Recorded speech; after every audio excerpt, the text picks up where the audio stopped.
Está na hora do faleiro.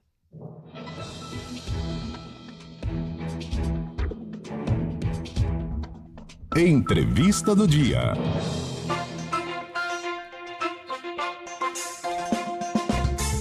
Vamos juntos para a nossa primeira entrevista desta quinta-feira, 16 de maio de 2024. Ela vai ser online e um assunto que muito te interessa. A gente conversa a partir de agora com Luciano Rodrigues, diretor de inteligência da Única, União da Indústria de Cana-de-Açúcar e Bioenergia. Luciano, muito boa tarde. Seja bem-vindo à CBN Cuiabá. Boa tarde, Marcela. É um prazer falar com você, com o time todo aí da CBN e com todos aqueles que nos ouvem e nos assistem aqui também. Um assunto super interessante. Daqui a pouco a gente vai entrar na pauta de assuntos, inclusive, que se refletem no nosso consumo, no nosso dia a dia. Mas antes, Luciano, a gente tem aqui o bom costume de sempre aproximar os nossos convidados, que são especialistas, né, em cada um na sua pauta, no seu assunto, mas a gente quer saber um pouco da trajetória. Para quem não conhece ainda o seu trabalho, da Única também, faz um apanhado breve, mas para aproximar você aqui da audiência mato-grossense. Ótimo, ótimo. Bom, eu sou diretor de inteligência da Única, trabalho com essa indústria há cerca de 15 anos, né? Então, tenho uma experiência lá atrás, sou engenheiro agrônomo por formação, fiz doutorado em economia e trabalho aqui com energia renovável, etanol e também açúcar, né? Produção de alimentos e energia renovável, etanol, bioeletricidade, biogás, biometano. A Única é uma associação que representa a União da Indústria de Cana-de-Açúcar e Bioenergia, então representa as indústrias que produzem cana e também processam milho, especialmente no Mato Grosso, para produzir alimento, açúcar e para produzir energia renovável na forma de etanol, de bioeletricidade, agora também de biogás, biometano e talvez no futuro combustível sustentável de aviação, combustível marítimo e a descarbonização em outros setores. São pautas importantíssimas, tem expertise de sobra para falar do assunto. Vamos então, Luciano, começar falando sobre etanol, as expectativas do setor, né, para o Brasil nesse ano, também saber como foi a última safra, se surpreendente. Vamos começar falando de um assunto que inclusive interessa muito o mato-grossense, que é o etanol. Perfeito. O etanol, a última safra, nós tivemos uma safra recorde, né? A maior moagem de cana-de-açúcar da história, a maior produção de açúcar da história, a maior produção de etanol da história e com uma contribuição muito importante do etanol produzido a partir de milho, né? Então, o Mato Grosso, na última safra, se consolidou como o segundo maior produtor de etanol do Brasil, né? Então, a gente conseguiu ofertar para o consumidor brasileiro uma produção bastante significativa de etanol, né? Isso se refletiu na atratividade do biocombustível, em especial nos últimos meses, né? E nesse momento a gente tem uma condição muito vantajosa para aquele consumidor que chega no posto para escolher entre etanol e gasolina. Aqui só um ponto importante, né? O Mato Grosso já produz etanol de cana-de-açúcar há muito tempo, e nesses últimos 5, 6 anos, especialmente, tem visto a produção de etanol de milho crescer de maneira muito expressiva. A produção do Mato Grosso, a safra passada, atingiu 5,7 bilhões de litros e o etanol de milho alcançou quase 18% da oferta de etanol total aqui da região Centro-Sul. Milho de segunda safra, né, com o mesmo nível de, digamos assim, de intensidade de carbono. Nós vamos falar sobre isso, de potencial de descarbonização do etanol de cana. Então, a gente tem aí mais uma matéria-prima importante para complementar a oferta desse biocombustível que tem trazido economia para o consumidor e também possibilidade de descarbonizar, né, ajudar nesse desafio global associado à transição energética, aquecimento global. Luciano, professor João Edson, prazer falar com você. Luciano, vocês têm estimativa hoje do alcance do uso do etanol? Vai uma quantidade na gasolina, consumo no Brasil, regiões de mais consumo e exportação? Tem mais ou menos uma estimativa de números? Tenho sim, professor João. Hoje no Brasil, né, a gente consome dois tipos de etanol, né? O etanol anidro, que é aquele etanol misturado na gasolina, né? Então hoje 27% da gasolina brasileira é composta por etanol. Então a gente tem essa mistura que torna a gasolina brasileira com uma pegada de carbono melhor. E depois nós temos o etanol hidratado, que é consumido diretamente pelos veículos flex, né? Hoje, 85% do consumo de etanol e de hidratado ele está localizado em 5 estados: Paraná, São Paulo, Minas Gerais, Goiás e Mato Grosso. Então, são os 5 principais estados consumidores. Na safra passada, se a gente contabilizar toda a energia consumida pelos veículos leves, o etanol hidratado representou 26% do total, e se a gente somar etanol hidratado, que é aquele que a gente compra no posto, mais o etanol anidro, que é misturado à gasolina, nós chegamos a 41%.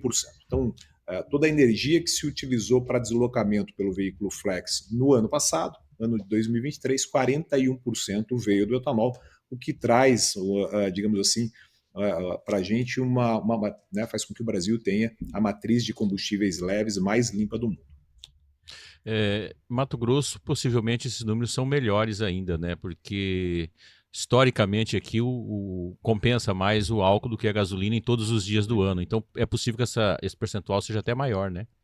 Sim, é assim, como eu mencionei, isso aqui é o número médio do Brasil, deu Nacional. 41%. Sim, Exato, mas nesses 5 estados, a participação do etanol é muito relevante, sim. né? Só para a gente ter uma ideia, na última semana, a diferença de preço de etanol e gasolina nessas regiões, nesses 5 estados, foi da ordem de R$ 2 por litro. Então, estou imaginando aqui um tanque de 50, 60 litros, R$ 2, vamos pegar um tanque de 60 litros, estou falando de uma economia de R$ 120. Sim.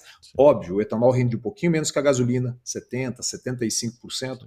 Então, não é R$ 120 de economia, talvez algo próximo ali de R$ 80, mas é uma economia significativa a cada abastecimento. Então, nesses estados, de fato, o etanol, a possibilidade de escolha no posto, traz uma economia significativa para o consumidor. Em termos de exportação, como nós estamos avançando nessa área? A proporção de etanol exportado é muito pequena, né? Ela representa, nós produzimos na safra passada, né, cerca de 33 bilhões e meio de litros de etanol. A exportação atinge algo próximo de 2 bilhões de litros, ou seja, 6, 7%, Sim. depende do ano, um pouquinho mais, um pouquinho menos. Hoje, a maior parte do combustível é destinada para o mercado interno, para abastecimento dos veículos aqui no mercado interno. Então, a gente tem cerca de 2 bilhões de litros exportado, 1 bilhão e meio de litros que é destinado para consumo industrial aqui dentro, né? O álcool é utilizado, né, produtos de limpeza, na indústria farmacêutica e tal, então cerca de 1 bilhão e meio de litros, e a maior parte, mais de 80% da nossa produção ainda é destinada para o mercado interno de etanol combustível. Esse percentual vem crescendo, né, ano a ano? Ou teve algum período que caiu? O etanol, nós tivemos em 2021 uma safra ruim, né? Nós Sim. tivemos uma seca histórica no Brasil Isso. todo, até problema de geração de energia e tudo mais, né? Então, e no setor agropecuário nós tivemos isso, promoveu uma redução na produtividade das lavouras, e desde então a gente vem recuperando produção. 2022 a moagem de cana-de-açúcar, produção de etanol de milho cresceu, e nesse último ano, como eu mencionei, né, nós tivemos safra recorde. Né? Desde lá do início do país, quando o descobrimento do Brasil, a gente tinha cana logo na sequência. O ano passado foi o ano que a gente produziu a maior quantidade de cana-de-açúcar e a maior oferta de açúcar e de etanol. Então, foi um ano muito bom em termos de produção. E também, Luciano, falando da produção, vamos falar de inovação, né? Você fez aí esse panorama dos últimos anos, inovação em tecnologia. Como é que estão esses avanços tão importantes? Olha, eu acho que nós estamos, né, uma avenida de oportunidades. Né? Nós estamos vendo na agricultura como um todo movimentos importantes, movimentos de digitalização, por exemplo. Né? Antes eu aplicava um defensivo na área toda, agora vou lá com drone, com Vant e aplico localizado onde eu tenho problema. Isso vai trazer, estou dando um exemplo, mas a digitalização na agricultura como um todo vai trazer muito ganho. Nós temos um movimento grande de bioinsumos, né? E nessa indústria, a gente tem, por um lado, nós estamos tendo uma mudança absolutamente impressionante. Né? Essa era a indústria que no passado queimava cana, né? A gente lembra que mora perto das cidades que se situam perto das lavouras, em especial nas regiões tradicionais, lembram da fuligem, e isso acabou. Hoje é todo mecanizado, já tem aí mais de uma década que a gente parou de queimar cana-de-açúcar, e nós estamos tendo uma mudança expressiva. Então, no campo, um potencial de expansão de produtividade da cana, nós começamos aí 3, 4 anos, lançamos a cana geneticamente modificada, coisa que na soja e no milho já tem talvez 2 décadas. Tem uma expectativa de ter uma tecnologia disruptiva de plantio de cana-de-açúcar com semente para ser lançada daqui a 1, 2 anos. Tem uma série de variedades novas. Ampliamos, né, a fonte, digamos assim, a máquina que captura energia solar e que permite que a gente transforme essa energia solar em alimento e energia útil para a sociedade. Antes era o setor do etanol de cana, agora é o setor do etanol de cana e do etanol de milho. Uhum. Né? Então, nós estamos tendo mudanças no processo produtivo e também alterações na indústria. Né? Um primeiro momento eu tenho que captar a energia solar e converter ela em biomassa, em açúcar lá no campo, cana e o milho, e depois, quando chega na indústria, nós estamos vendo uma ampliação do portfólio de produtos da bioenergia. No passado era o etanol de cana, agora é o etanol de cana e milho. Há uns 15 anos atrás, a gente passou a exportar energia elétrica. Hoje, cerca de 60% das usinas exportam energia elétrica para a rede. Todas são autossuficientes, queimam o bagaço da cana ou cavaco de madeira para produzir energia, e 60% delas exportam para a rede. Agora nós estamos começando a ver produção de biogás e biometano, então usa um coproduto, um resíduo da produção de etanol e de açúcar, né? Então a vinhaça e a torta de filtro nós utilizávamos como um biofertilizante no campo, agora ela passa por um processo de biodigestão. A matéria orgânica que está ali se converte em biogás, que dá para gerar energia elétrica, purifica, converte em biometano, que pode ser utilizado em substituição ao gás natural, e no fim do processo ainda se tem um biofertilizante para a lavoura, é algo que já está acontecendo. Né? Nós estamos vendo algumas mudanças também no sistema de produção, a possibilidade, por exemplo, de fazer captura e armazenamento de carbono com bioenergia. Tem uma planta já em fase de teste no Mato Grosso, né, algo que pode trazer pegada de carbono negativa para o etanol. Então, entendo que essa indústria tem avançado muito nesses últimos anos e tem uma avenida de oportunidades pela frente nessa necessidade do mundo de uma maior oferta de energia renovável. E diminuindo os custos e aumentando a eficiência, Luciano? Olha, só para a gente ter uma ideia, o preço, vou colocar aqui o etanol, que a gente tem uma série mais longa, o preço que é vendido o etanol hoje pelas usinas é menos da metade do preço que era vendido no final da década de 70, quando a gente começou o pró-álcool no Brasil. Né? Então, em termos reais, hoje o preço é menos da metade do que se praticava naquele momento. Isso é fruto de ganho de eficiência técnica, econômica, e hoje nós estamos vendo um novo movimento que é o ganho de eficiência ambiental. Desde 2020, as plantas de bioenergia, em especial de etanol no Brasil, passaram a ser certificadas. Hoje a gente consegue comprar etanol de cada uma das plantas com pegada de carbono auditada. Então, esse é o potencial de descarbonização do biocombustível produzido por cada uma das empresas. E a gente tem aqui, por meio da Política Nacional de Biocombustíveis, um estímulo para ganho de eficiência. As empresas que produzem o biocombustível com maior poder de descarbonização podem vender mais créditos de descarbonização, chamados CBIOS, e com isso gerar receita adicional. Então a gente tem aí um mecanismo de estímulo para que daqui para frente a gente produza mais com menor custo e com menor ainda mais, com uma redução de emissão ainda mais intensa do que já existe. Luciano, como que anda a questão das pesquisas? Hoje o carro-chefe ainda é a cana-de-açúcar e o milho, né? Que vem crescendo muito a questão do milho. Existe outras pesquisas com outros elementos para ampliar essa questão do biocombustível, preferencialmente aí no caso o etanol? Olha, eu entendo que essas são as duas culturas principais, né? O que a gente viu e o que é importante, né? No passado a cana ainda era no Centro-Sul muito restrita, São Paulo, Paraná, alguma coisa do Triângulo Mineiro, ela avançou, né? Para Mato Grosso do Sul, Goiás, em algumas regiões do Mato Grosso. A cana precisa de um período de chuva e sol para crescer, um período de seca e frio para concentrar açúcar. Então, ela tem uma limitação para ir para outras regiões. O milho, nesse sentido, chegou há 5, 6 anos atrás de maneira mais intensa, né, substituindo ou complementando, na verdade, a área de soja, né, é uma condição muito diferente do que a gente tem no clima temperado. Né? Lá você tem uma safra por ano, você faz milho ou faz soja, em especial aí no Mato Grosso você tinha a safra de soja e a área após a safra de soja, o tal do milho safrinha, né, cresceu demais com a possibilidade de produção de etanol a partir do milho. E a gente já tem aí anúncios, né, produção de etanol de milho crescendo no Mato Grosso do Sul, Goiás, anúncios para o Maranhão. Então, entendo que a gente pode expandir. Em teoria, qualquer grão que tenha amido poderia ser convertido em etanol. É que o milho e a cana têm uma eficiência grande, né, então acabam tomando quase que 100% da nossa produção. É que a nossa safrinha em alguns locais já virou a safra principal, né? Já não é mais a do intermediária. Exatamente. Luciano, uma das questões quando se fala de combustível em geral, né, são as chamadas oscilações de preço. A gente entende até pelo uso do etanol na gasolina, né? Ela também tem essa relação de dependência. Mas você acredita que com o tempo a gente pode dissociar essa questão da oscilação do petróleo fóssil com o biocombustível? Olha, professor, essa é uma pergunta muito boa. Acho que o Brasil foi mudando um pouco, mudando bastante. Nós tivemos uma Sim, alteração na produção e também sim. no ambiente regulatório. Hum, Né? Em 2011, nós tivemos um problema de seca no início da safra, o preço do etanol subiu, e desde então, nós estabelecemos uma regra no Brasil que os contratos de etanol anidro, aquele misturado à gasolina, sim, eles têm que ser feitos com um ano de antecedência. Então, usinas, distribuidoras estabelecem contrato, protocolam esse contrato na ANP, que é a Agência Regulatória, né, Agência do Petróleo, Gás Natural e Biocombustíveis, e a gente tem garantia de suprimento para os próximos 12 meses.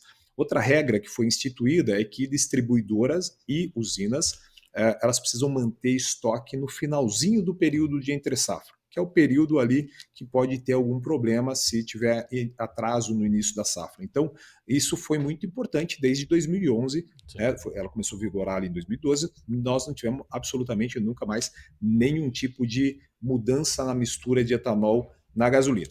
No caso do etanol hidratado, essa regulação é feita pelo próprio consumidor, né? Chega na bomba, o preço subiu, você faz a alteração do produto. E nós tivemos aí uma mudança estrutural com a produção de etanol de milho. A cana, você colhe ela em torno aí de abril, março, abril, termina de colher em novembro, dezembro, depois entra o período chuvoso, não é possível colher. A produção de etanol de milho, o milho você armazena e consegue produzir quase que linearmente ao longo dos 12 meses. Então hoje a gente tem uma estrutura produtiva e um ambiente regulatório que dá segurança, né, para o abastecimento. Né? E, de fato, nós não tivemos nós pegarmos aí a última década, nenhum tipo de problema de abastecimento. Vou colocar aqui 2021, nós tivemos a maior queda de produção da história. 80 milhões de toneladas de cana sumiram do campo por conta da seca, e ninguém ouviu nenhum tipo de problema de abastecimento de etanol, porque de fato tem uma estrutura robusta. Veículo flex de um lado, a regulação do outro lado e a produção que hoje é mais diversificada. Falar agora da economia, enquanto crescimento desse mercado, tem uma estimativa aqui em Mato Grosso, eu vi ontem, antes de ontem, alguma manchete falando de uma nova plataforma, nova usina por etanol de milho em Mato Grosso. No Brasil, hoje ainda a gente vê uma divisão muito grande. Quando a gente viaja de carro, e a gente aqui sai sempre, quando você sai com um veículo, você sai abastecendo a álcool, né? Quando você sai do estado de São Paulo, de Minas, vai para o Nordeste principalmente, você começa a mudar o combustível, né? Tem uma estimativa de crescimento para que esse produto ele seja no Brasil todo? Como que está isso? Olha, a indústria tem uma expectativa de crescimento, né? Se nós olharmos o dado da Política Nacional de Biocombustíveis, chamada de RenovaBio, né, o governo federal ele estabelece metas de descarbonização para a matriz de combustível, redução de emissão para os próximos 10 anos. E se a gente olhar lá, nós estamos falando de uma produção hoje em torno de 33 bilhões e meio, e a projeção que está colocada nessas metas indica a necessidade de uma produção próxima de 50 bilhões de Sim. litros. Então, de fato, para descarbonizar, temos um espaço grande aí. Um outro elemento que é importante nessa consideração que você falou, de fato, hoje a diferença de competitividade do etanol é muito grande entre os estados, porque você tem, né, nesses estados que a gente mencionou, nesses 5, diferenciação tributária entre etanol e gasolina, em outros não se tem esse estímulo. Né? Isso pode mudar, porque a reforma tributária que está aí, né, nós estamos discutindo os detalhes da reforma tributária e ela criou um capítulo específico para combustíveis. Então, quando ela for completamente implementada, os combustíveis vão precisar ter uma alíquota única no Brasil todo. Né? Então, uma tributação monofásica, o produtor que vai, né, recolher esses tributos, e ela vai ter uma alíquota única. Então, a partir daí, nós vamos ter a diferença de preço entre os estados, que hoje é dada pelo custo de transporte mais o diferencial tributário, o peso maior é diferencial tributário, vai ser eliminado. Né? Nós vamos ter um diferencial baseado única e exclusivamente no diferencial de custo de transporte, que é muito menor. Então, podemos ter, né, vamos ver, a depender das alíquotas que forem praticadas, essa vantagem que o consumidor nesses 5 estados tem, expandida para outros estados. E a gente tem falado aqui muito de valor, mas é importante lembrar também a questão de emissões. Né? Etanol reduz a emissão de gás de efeito de estufa em até 90% comparado à gasolina. Só para a gente ter uma ideia, se o consumidor abastecer um tanque de etanol por semana, ao longo do ano, o que ele evitou de emissão de gases de efeito de estufa é o equivalente ao plantio de 22 árvores. Né? Então, assim, é algo significativo. Estou falando aqui de um veículo, um consumidor. Né? Então, o Brasil tem uma condição diferenciada em que a gente consegue descarbonizar e economizar ao mesmo tempo.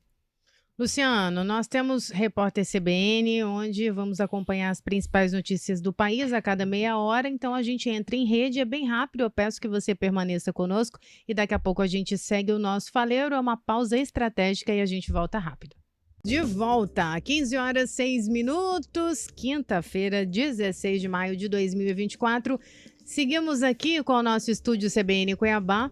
O nosso primeiro convidado é o diretor de inteligência da União da Indústria de Cana-de-Açúcar e Bioenergia, Luciano Rodrigues, é o nosso convidado.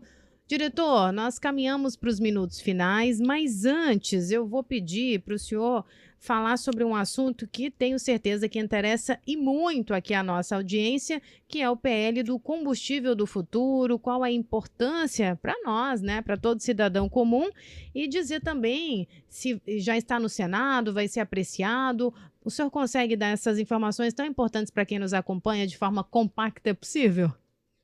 Sim, falo sim. A gente tem o PL do combustível do futuro, eu acho que ele se caracteriza como mais um passo que a gente está dando para consolidar a bioenergia no país. Nós tivemos o RenovaBio lá em 2017, começou a funcionar em 2020, e agora esse projeto de lei que já passou na Câmara, está sendo agora apreciado pelo Senado, ele traz alguns pontos importantes para a bioenergia no país. Vou tentar ser sintético aqui. O primeiro deles, e o mais importante na minha visão, é que a partir de agora, a política de mobilidade para a indústria automotiva, ela vai passar a ser observada a partir do nível de emissão de gases de efeito de estufa por quilômetro rodado.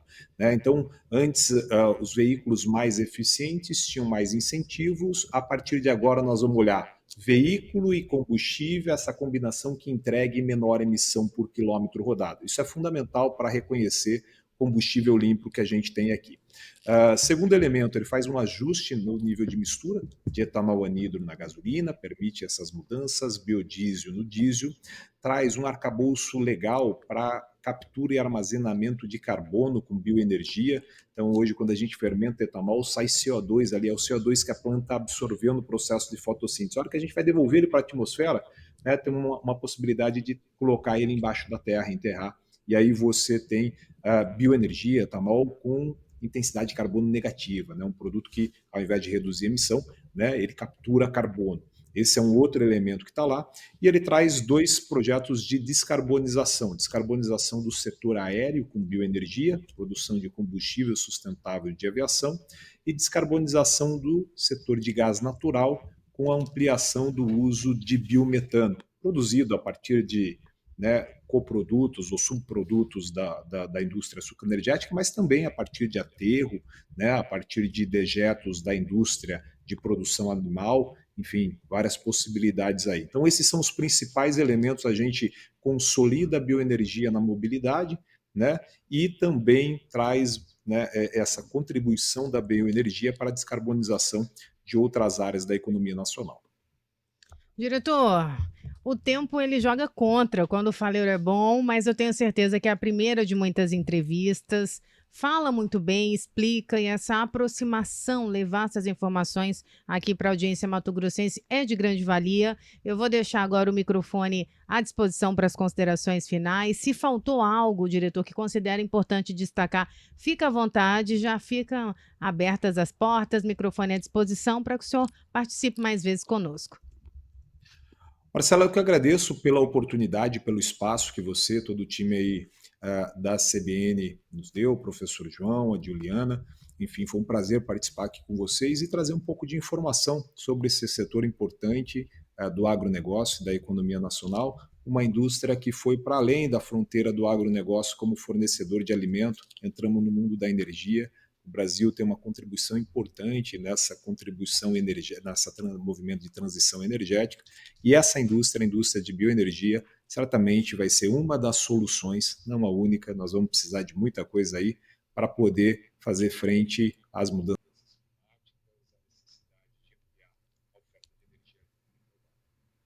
Muito obrigada, diretor. Tem muita gente perguntando, a gente não consegue atender todo mundo, então já fica o convite para que participe mais vezes, que a gente consiga destrinchar pautas tão importantes e conforme também a evolução do PL aconteça, o senhor pode nos acionar. Quero agradecer a Márcia, a assessoria, para que a gente fale mais vezes e coloque esse assunto na mesa, não é, professor? Júnior, é tão importante, e a gente também receber as atualizações da União é importantíssimo, não é, professor?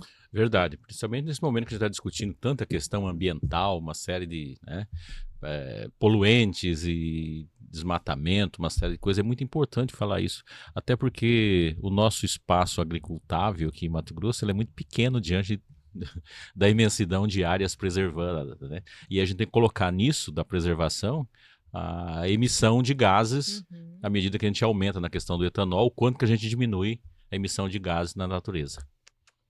Muito obrigada, muita gente perguntando, descarbonização, assunto que a gente falou, mas querendo detalhes, numa próxima oportunidade a gente conversa mais. Luciano, obrigada por participar aqui conosco. Que agradeço, estou sempre à disposição. E estando em Cuiabá, convidado para estar aqui presencialmente também, viu, diretor? Pode deixar, vai ser um prazer. Obrigada e até uma próxima oportunidade.